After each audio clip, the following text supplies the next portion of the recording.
കഴിഞ്ഞ 5 വർഷമായിട്ട് ഇതിന് വലിയൊരു കുതിപ്പുണ്ടായിട്ടുണ്ട്. ഈ ക്യാമ്പസും ഇൻഡസ്ട്രിയും തമ്മിൽ വലിയ ബന്ധം ഉണ്ടായിട്ടുണ്ട്. നിങ്ങൾ കേരളത്തിലെ ITIകൾ നോക്കിക്കോളൂ. ആ ITIയിൽ ഈ വലിയൊരു ഓൾ ഇന്ത്യ ബേസ് ആയിട്ടുള്ള ക്യാപിറ്റൽ പല തരത്തിൽ ഇൻവെസ്റ്റ് ചെയ്തിട്ടുണ്ട്. പലയിടത്തും സ്കില്ലിങ്ങിന് വേണ്ടി അവർ കാര്യമായിട്ട് ഇൻവെസ്റ്റ് ചെയ്തിട്ടുണ്ട്.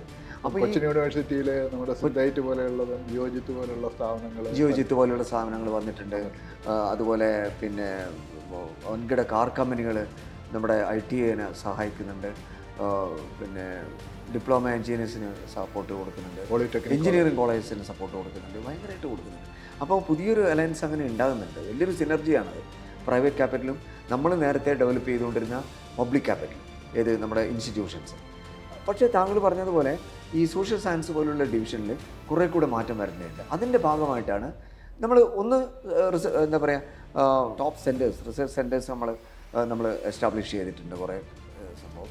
അതോടൊപ്പം തന്നെ നമ്മൾ പ്രൈവറ്റ് യൂണിവേഴ്സിറ്റി വേണമെന്ന് വിശ്വസിക്കുന്ന ഒരാളാണ് ഞാൻ.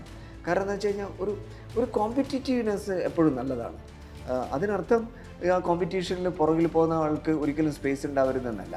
അവർക്കുള്ള സ്പേസ് എഷ്യൂർ ചെയ്തുകൊണ്ട് തന്നെ ഈ കോമ്പറ്റീറ്റീവ്നെസ് സാധ്യമാകും. At the end of the day കുട്ടികളുടെ ചിന്ത എന്ന് പറയുന്നത് ഗ്ലോബൽ ഓപ്പർച്യൂണിറ്റീസ് ക്യാപ്ചർ ചെയ്യുന്ന ഒരു സാധ്യതയാണ് അവർ ആലോചിക്കേണ്ടത്. അല്ലാതെ കൊച്ചിയിലുള്ള സാധ്യത എന്താണ്, തിരുവനന്തപുരത്തെ സാധ്യത എന്താണ് എന്നല്ല. It's A global world now. You are all global citizens. നമ്മളെ യൂത്ത് എന്ന് പറയുന്നത് ഗ്ലോബൽ സിറ്റിസൺസ് ആണ് അവർ.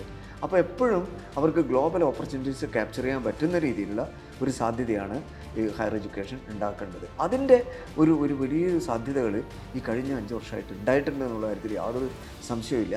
അതുകൊണ്ടാണ് ഈ തുടർച്ച എന്ന് പറയുന്നത് ഒരു പൊളിറ്റിക്കൽ ഇന്നോവേറ്റബിലിറ്റി ആയിട്ട് എനിക്ക് തോന്നുന്നത്. ആ തുടർച്ച സാധ്യമാകുകയാണെങ്കിൽ ഒരുപക്ഷെ ഇത് മറ്റൊരു ലെവലിലേക്ക് നമുക്ക് ഉയർത്തിക്കൊണ്ടുവരാൻ കഴിയും.